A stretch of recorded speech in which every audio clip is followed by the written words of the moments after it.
अस्सलाम वालेकुम my dear students, my name is Hasan Raza. उम्मीद करता हूँ आप तमाम स्टूडेंट्स बखैर वाफियत हैं। माय डियर स्टूडेंट्स, आज के इस लेक्चर में हम ये देखेंगे कि आखिर एक एटम बम, एक न्यूक्लियर वेपन कैसे तैयार किया जाता है। न्यूक्लियर वेपन का, एक एटम बम का वर्किंग प्रिंसिपल क्या है।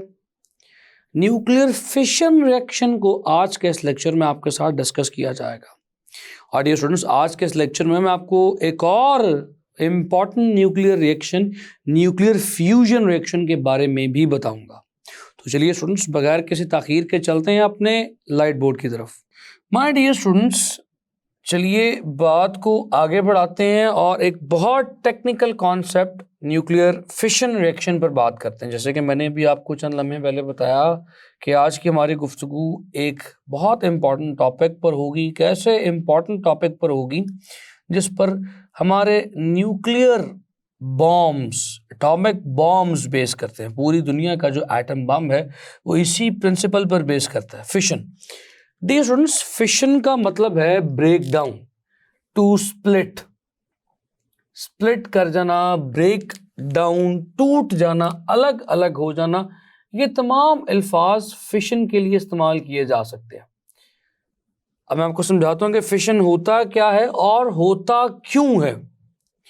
स्टूडेंट्स, ये बात तो हम बड़े अच्छे से जानते हैं कि एक अनस्टेबल रेडियो एक्टिव मटीरियल अपने आप को स्टेबल करने के लिए अपने न्यूक्लियस में से कुछ एमिशंस करनी शुरू करता है।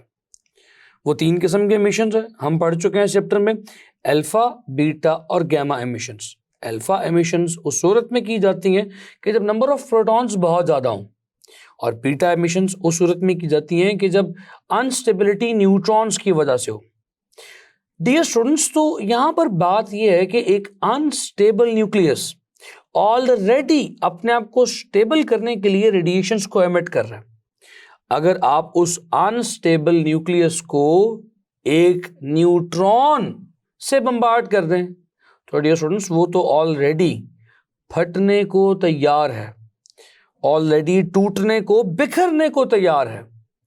आपका न्यूट्रॉन उस पर बम्बार्ड करना उसके टूटने के अमल को ट्रिगर कर देता है।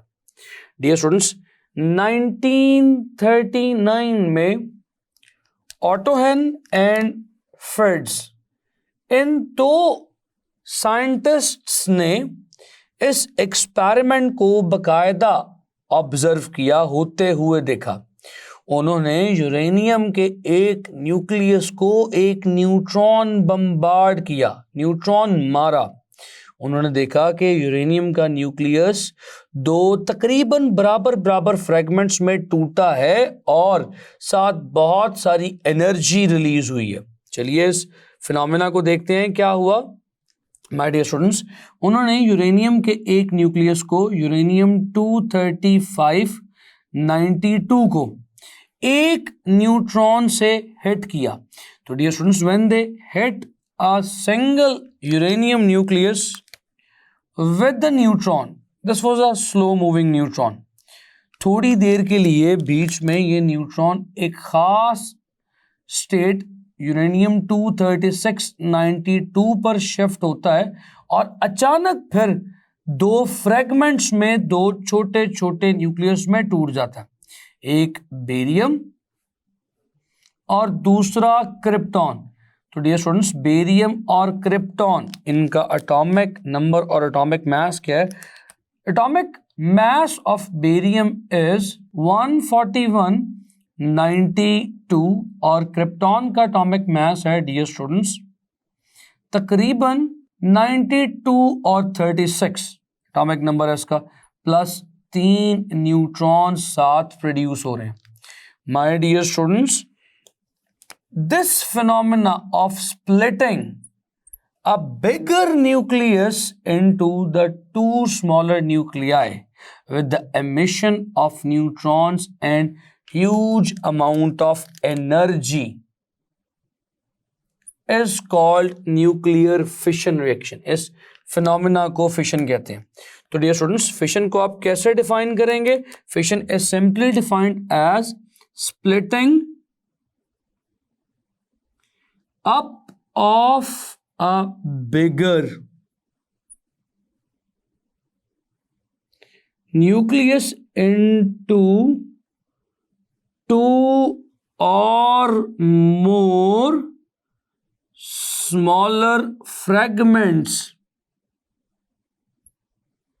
is called nuclear fission reaction.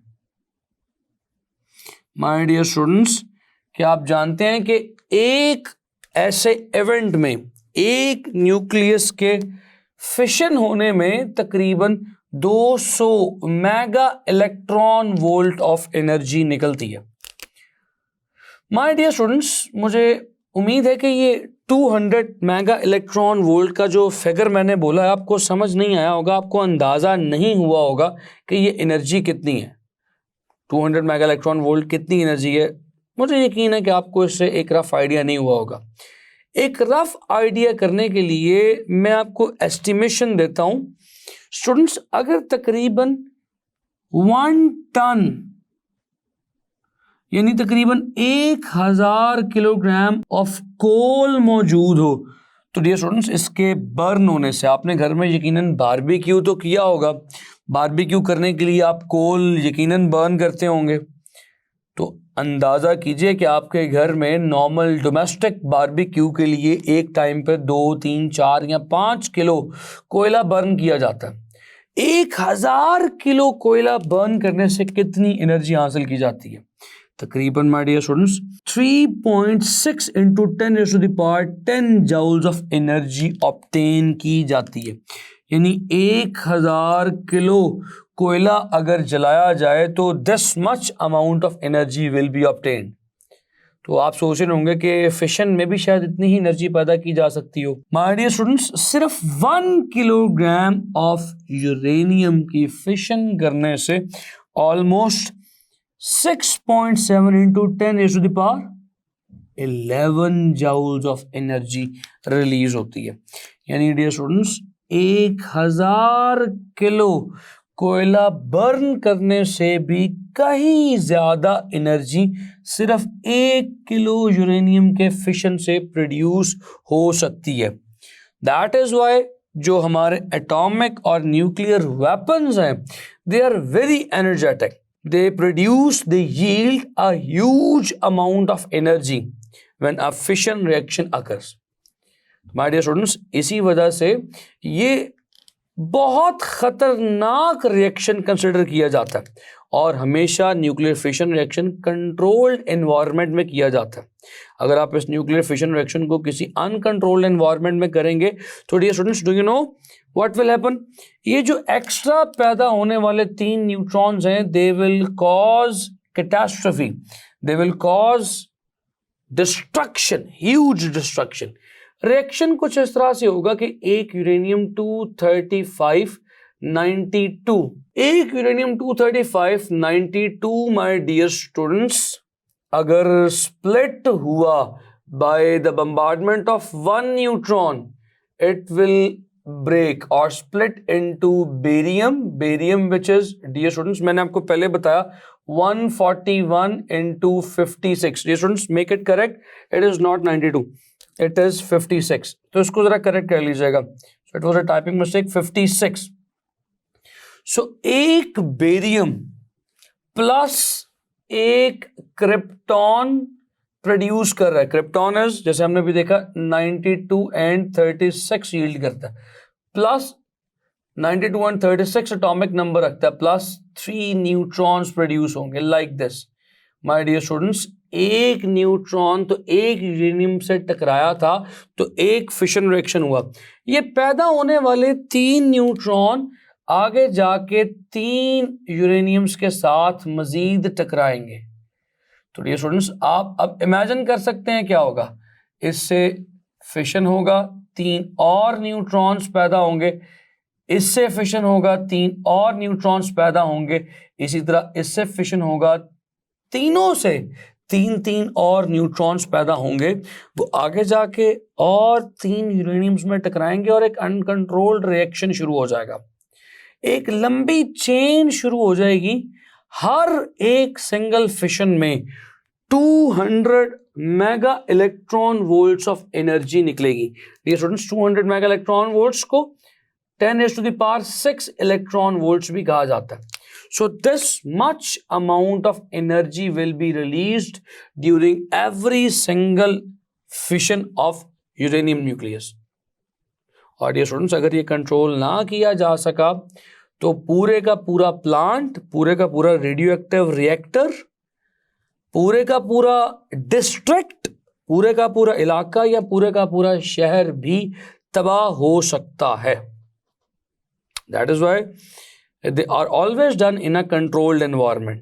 इन्हें हमेशा एक controlled environment में ही किया जाता है। स्टूडेंट्स ये तो बात है न्यूक्लियर फिशन रिएक्शन की। Now let's talk about nuclear fusion reaction। Dear students, fusion reaction का क्या ख्याल है, क्या मतलब होगा डियर स्टूडेंट्स? फ्यूजन का लफ्ज निकला है लफ्ज फ्यूज से। फ्यूज का मतलब डियर स्टूडेंट्स होता है टू कंबाइन, टू जॉइन। तो फ्यूजन का मतलब क्या होगा? It must be combination. इसका मतलब है कंबाइन। तो डियर स्टूडेंट्स, फ्यूजन रिएक्शन क्या होगा? फ्यूजन रिएक्शन एक ऐसा रिएक्शन है जिसमें छोटे छोटे न्यूक्लियस को कंबाइन करके एक बड़ा न्यूक्लियस बनाया जाता है। माय डियर स्टूडेंट्स, इसकी बड़ी कॉमन सी एग्जांपल मैं आपके साथ शेयर करता हूं। हम हाइड्रोजन के दो डिफरेंट आइसोटॉप्स को मिलाने की कोशिश करते हैं। एक है हाइड्रोजन का ड्यूटियम जिसमें 2 1 है, और एक है हाइड्रोजन का ट्रिटियम 3 1। इन दोनों को मिला के ज्वाइन करके हीलियम प्रोड्यूस किया जाता है। एटॉमिक मास 4 और एटॉमिक नंबर 2 है डियर स्टूडेंट्स, आप जानते हैं। प्लस एक न्यूट्रॉन साथ प्रोड्यूस होता है और ढेर सारी एनर्जी प्रोड्यूस होती है। माय डियर स्टूडेंट्स, अब इस केस में एक बात बहुत अहम है जो समझनी जरूरी है। अगर आप गौर करें तो आप दो न्यूक्लियस को करीब ला रहे हैं, इन्हें फ्यूज करके मिला के एक रिजल्ट, एक बड़ा न्यूक्लियस बनाना चाह रहे हैं। तो you are combining two small nucleus to form a bigger nuclei. So this phenomena is called as nuclear fusion reaction. So dear students, what is a nuclear fusion reaction? Nuclear fusion reaction is a reaction in which two smaller nuclei are joined together, combined together to form a bigger nucleus. Dear students, यहाँ पर एक बहुत important बात यह है कि क्योंकि protons वाले दो छोटे छोटे न्यूक्लियस को कंबाइन किया जा रहा है, इसमें डियर स्टूडेंट्स एक प्रोटॉन है और एक न्यूट्रॉन है। इसमें डियर स्टूडेंट्स एक प्रोटॉन्स और दो न्यूट्रॉन्स हैं। आप ऐसे दो न्यूक्लियस को एक दूसरे के करीब लेके आ रहे हैं। तो डियर स्टूडेंट्स, इंपॉर्टेंट बात है कि दोनों में एक पॉजिटिव चार्ज मौजूद है, प्रोटॉन मौजूद है। This proton must repel each other. तो इन दोनों को एक दूसरे के करीब लाना बहुत मुश्किल है। इन दोनों को एक दूसरे के करीब लाने के लिए huge amount of energy required है। तो माय डियर स्टूडेंट्स, इसीलिए आम तौर पर ये रिएक्शन फिजिबल नहीं होता, because it need a huge amount of energy. So मैं ये कह सकता हूं कि nuclear fusion reaction require a large amount of energy. इसको करने के लिए बहुत ज्यादा एनर्जी दरकार है। इसीलिए nuclear fusion reaction my dear students सूरज की और मुख्तलिफ सितारों की सरफेस पर पॉसिबल है। सो जो हमारा सूरज है, जो हमारी गैलेक्सी का एक स्टार है, इस पर न्यूक्लियर फ्यूजन रिएक्शंस पॉसिबल हैं। तो चलिए इस बात को लिखते हैं। Fusion reactions are possible on sun। Dear students, उसकी रीजन ये है कि सूरज का ऑलरेडी टेम्परेचर बहुत हाई है। सन का temperature dear students almost 20 million kelvins का है। तकरीबन 20 मिलियन केल्विन टेम्परेचर पर इतनी सफिशिएंट एनर्जी मिल जाती है कि दो प्रोटॉन्स को या दो पॉजिटिव चार्जेस को एक दूसरे के करीब लाके एक दूसरे में फ्यूज किया जा सके। My dear students, now fission और फ्यूजन के हवाले से एक आखिरी बात जो मैं आपको क्लियर करना चाहता हूं वो ये है। दोनों केसेस में huge amount of energy release हो रही है, चाहे फिशन रिएक्शन हो और चाहे फ्यूजन रिएक्शन हो, दोनों रिएक्शंस में huge amount of energy release हो रही है। डियर स्टूडेंट्स, सवाल ये पैदा होता है कि ये एनर्जी आखिर कहाँ से आ रही है, एक न्यूक्लियस के टूटने से भी एनर्जी क्यों निकल रही है और दो न्यूक्लियस के मिलने से भी एनर्जी क्यों निकल रही है। डियर स्टूडेंट्स, इसका जवाब हमें बता दिया था आइंस्टाइन की मास एनर्जी इक्वेशन है। आपको याद है आइंस्टाइन की मास एनर्जी इक्वेशन क्या है? क्योंकि ये बात इसी टॉपिक पर यहां पर मीट करती है तो इसके लिए इक्वेशन भी यहां पर लिख रहा हूं। क्या आप जानते हैं आइंस्टाइन की मास एनर्जी इक्वेशन क्या है? डियर स्टूडेंट्स, आइंस्टाइन की मास एनर्जी इक्वेशन है E = mc²। आइंस्टाइन ने ये बात बता दी थी कि मास और एनर्जी इंटर कन्वर्टेबल है, मास को एनर्जी में कन्वर्ट किया जा सकता है। तो डियर स्टूडेंट्स, यहां पर आइंस्टाइन की मास एनर्जी इक्वेशन ही अप्लाई होती है। यूरेनियम और न्यूट्रॉन का जो इनिशियल मास है, टोटल मास है, वो प्रोडक्ट्स के मास से ज्यादा है।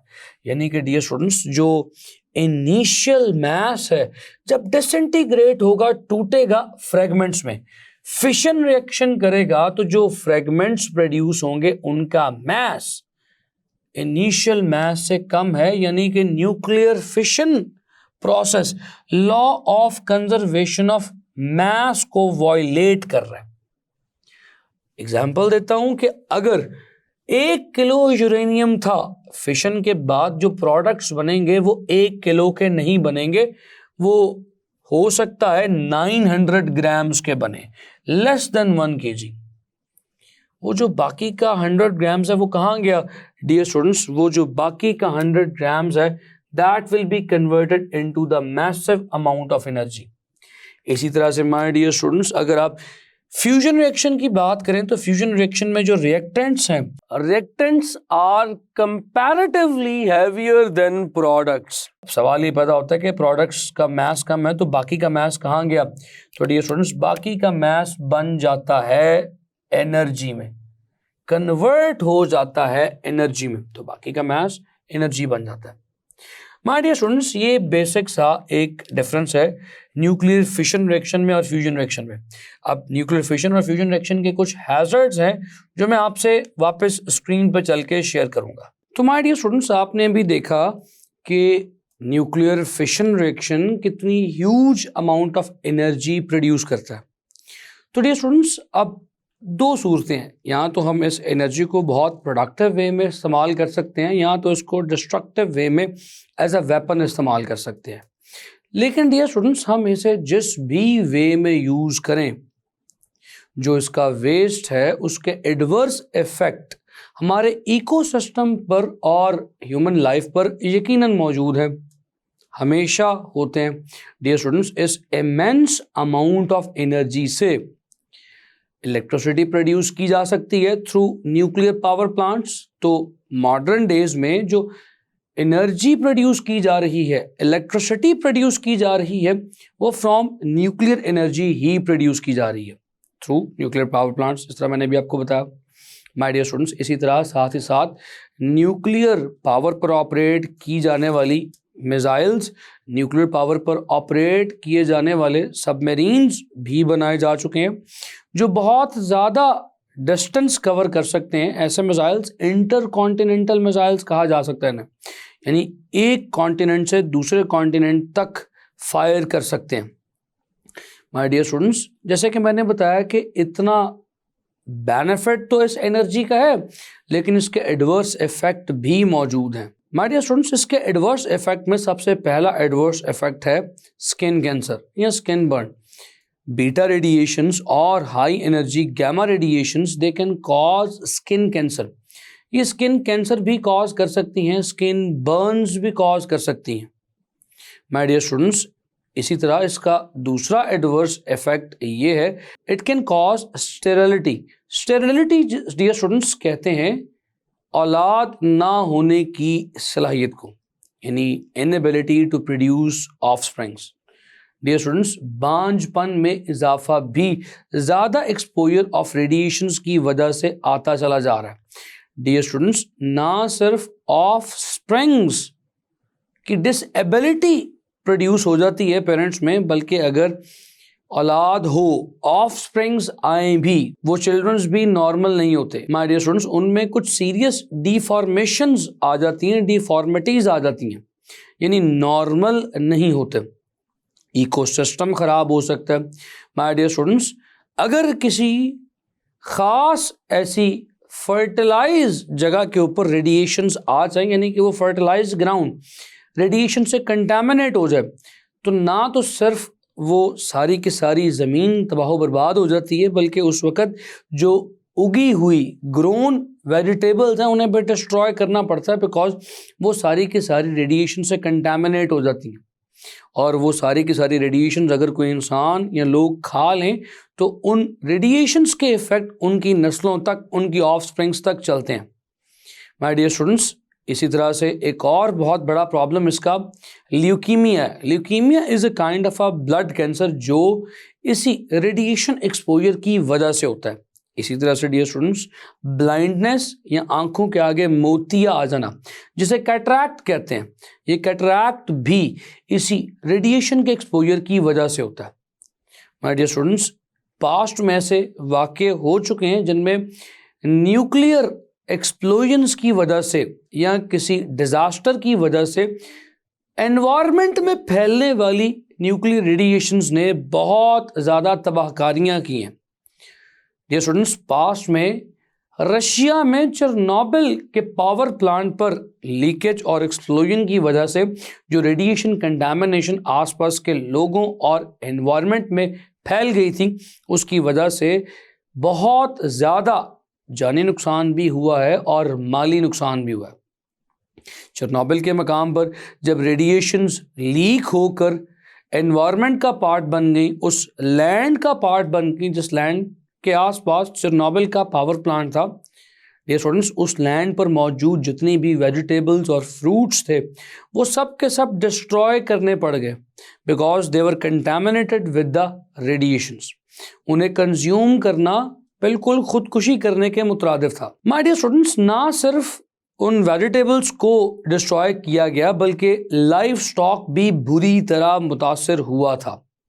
सो डियर स्टूडेंट्स, इसलिए इन तमाम रेडियो एक्टिव मटीरियल्स को हैंडल बहुत केयर के साथ किया जाना चाहिए। एवन दो कि जब लैब में भी कोई रेडियो एक्टिव सब्सटेंस के साथ एक्सपेरिमेंट किया जा रहा हो तो उसमें भी इंतहाई केयर ज़रूर की जानी चाहिए।